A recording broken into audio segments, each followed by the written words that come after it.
So I've had the privilege of knowing Jordan Schmidt for 8.5 years. And a few years ago, he picked up the guitar, and it transformed his life. He fell in love with playing guitar. It opened him up to a new world, to new kinds of music, to a lot of confidence. And suddenly, a young man who was a little bit shy last year was able to lead a congregation in worship, playing guitar the whole time, having selected what version, what tune to every prayer he wanted us to do. And that love of music was something that he wanted to make sure other kids had. And so he discovered this organization, Guitars Over Guns, and I'm going to invite Jordan up here to introduce our speaker who he brought to our community this evening. So we had these brave teens singing, and now we have a brave teen introducing our speaker. Thank you, Rabbi Greengrass. Dr. Chad Bernstein is a professional musician and CEO and co-founder of the Guitars Over Guns organization, aka GoGo, an arts-based youth development organization that pairs musicians like himself with youth in underserved communities. Through the universal language of music, Chad has unlocked a bridge to reach Miami and Chicago's most disenfranchised youth. In April 2015, Chad was honored as a CNN hero for his work with Guitars Over Guns, and has since been featured on The Steve Harvey Show and in People magazine. As a musician, he has worked with Pitbull, Shakira, will.i.am, Natalie Cole, Chaka Khan, John Legend, Phil Ramone, and many more. So please join me in welcoming Dr. Chad Bernstein.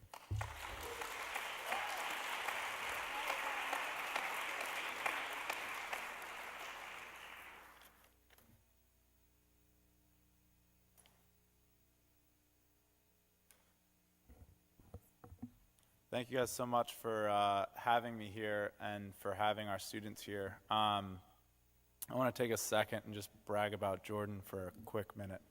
I'm sure you all know and love him here, but when a 13-year-old kid calls you for a business meeting and proceeds to tell you how he's going to fund a year's worth of instruments for your guitar students in a nonprofit organization, it makes you think about things for a second. And I would be remiss not to say how proud I am to know Jordan and how proud I'm sure his family is of him. So,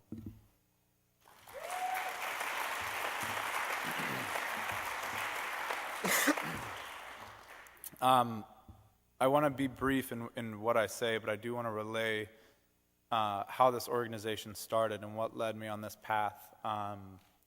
About 10 years ago, I was playing in a band by the name of Swenelo, and we had a friend of ours that was working at a juvenile detention center and asked if we would come and perform for the students and talk to them about career in music and what that means and what that's really like.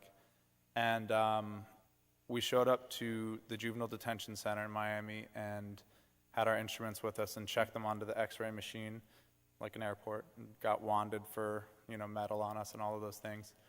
And we're told that we couldn't bring the instruments into the juvenile detention center because the guitar strings could be taken off of the guitar and used to strangle us. And at that point, we realized that we had no idea what we got ourselves into and had really no idea how it was going to go.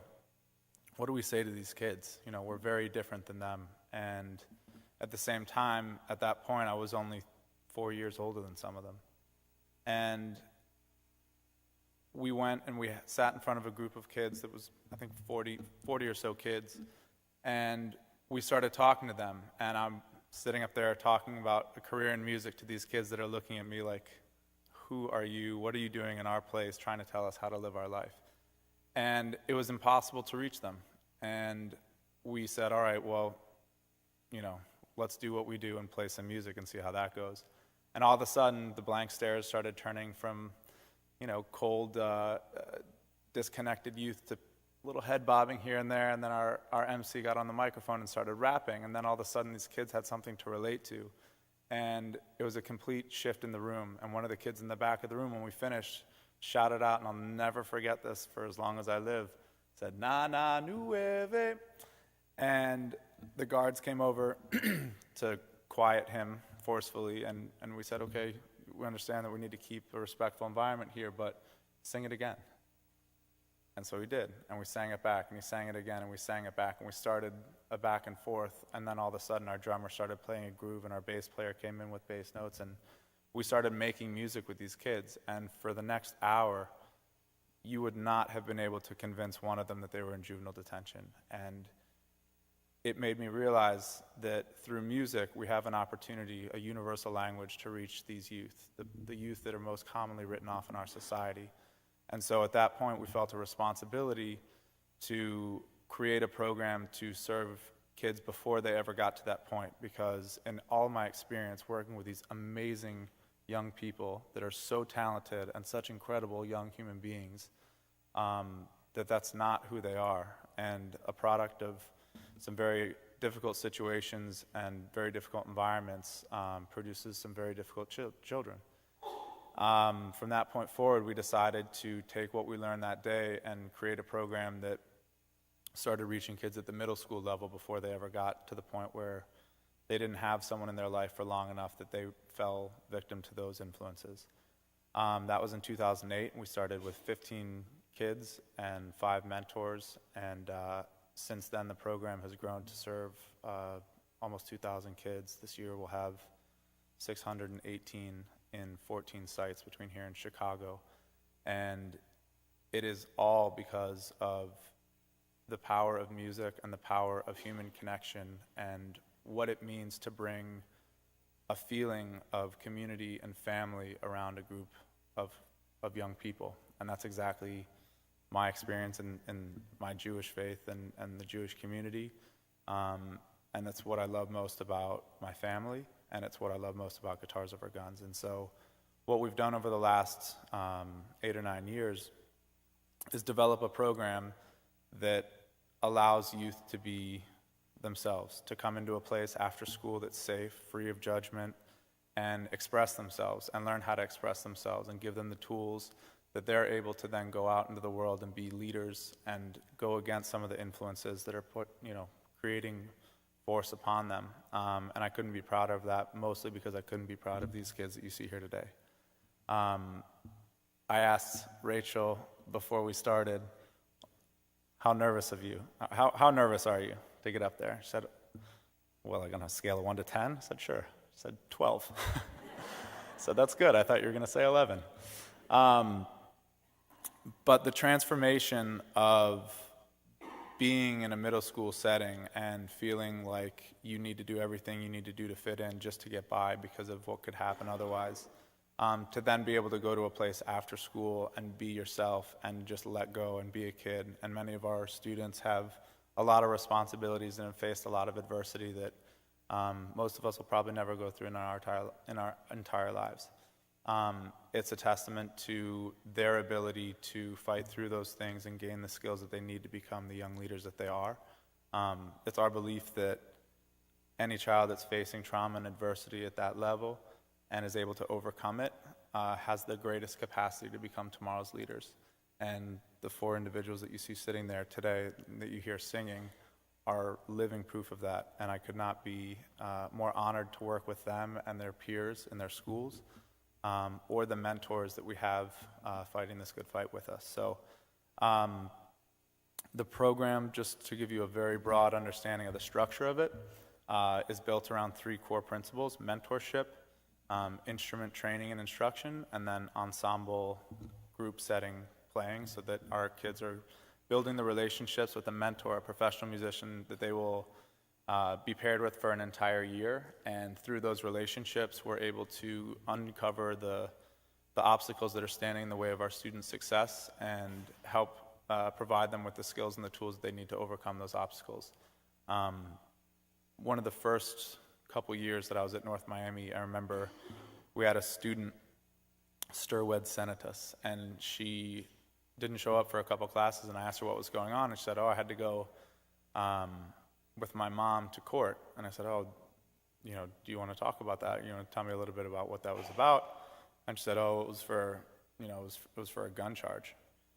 And I was really concerned about her mother having a gun in the house and what she was doing with it. And so I asked her, and she said, well, my mother was there because I'm not 18, and it was a charge against me. And it really shook me up, and it made me realize that this problem that we're seeing in our country right now is real, and it needs to be dealt with at the level of building the relationships with these students that we are. Last year, in 2015, a teenager was more likely to die of a gunshot than all diseases combined. And I think that the work that you guys are doing and the legislation that you're working with to get passed is so crucial, and it takes all of our involvement in this, and it takes bringing people into your experience in life and bringing people into this sense of family and community that you have here. And so I want to thank you for the opportunity to allow our students to have transformative experiences. This is the first time they've ever been in a temple. And they think it's beautiful, and they love the way they sound in it. But also to have experiences like this where they're able to understand the things that they're working so hard on all year, learning how to sing, learning how to, this is their actual first performance as an a cappella group. But the ability to take all that hard work, pour it into something very constructive after school, when the likelihood of these things that we're fighting against are happening on a very regular basis, is probably the most constructive thing that they could be doing. And all of them are improving their grades and just becoming incredible young people. And so I just want to say thank you to you all for the work that you're doing, for allowing us to come, for finding reasons that we're all much more similar than we are different, and for allowing these kids to express themselves to you. So thank you very much.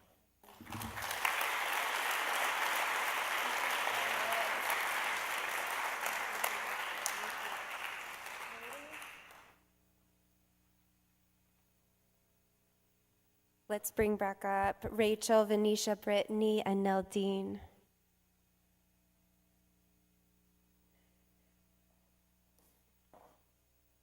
And while they get ready for their last song, I do, if any of you are interested in supporting the organization in any way, our website is guitarsoverguns.org. You can find information there.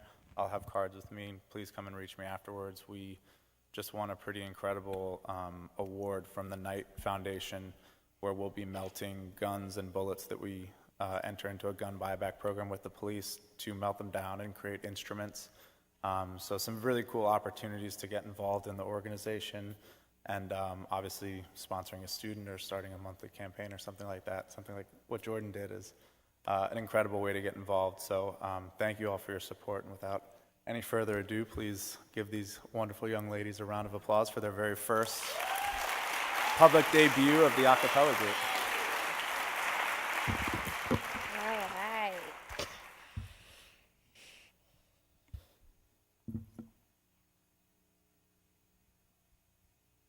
Hello, it's me. I've been wondering if after all these years you'd like to me to go over everything. They say that time's supposed to heal you, but I ain't done much healing. Hello, can you hear me? I'm in California dreaming about who we used to be when we were younger and free. I've forgotten how it felt before the world fed at our feet. Such a difference between us and a million miles.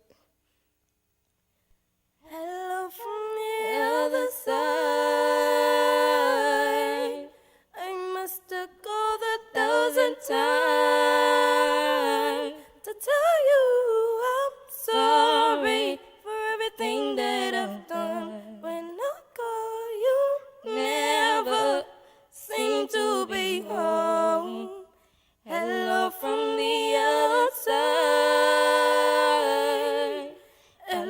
I can say that I've tried to tell you I'm sorry for breaking your heart. Really doesn't tear you apart anymore. Hello, how are you? It's so typical of me to talk about myself. I'm sorry. I hope that you're well. Did you ever make it out of that town? Nothing ever happened. It's no secret that the both of us are running out of time. Hello from the other side.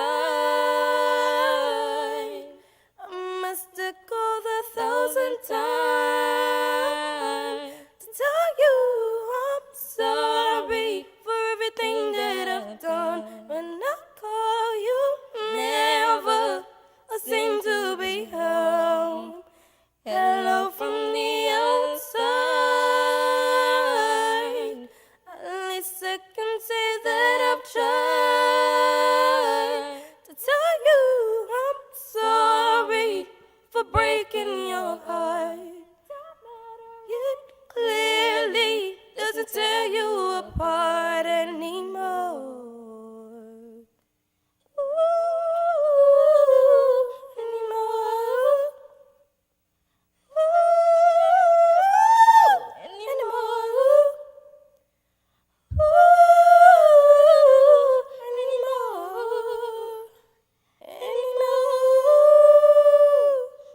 Hello from the other side. At least I can say that I've tried to tell you I'm sorry for everything that I've done. When I call you, never seem to be home. Hello from the outside. At least I can say that I've tried to tell you I'm sorry for breaking your heart. It clearly doesn't tear you apart anymore. Thank you.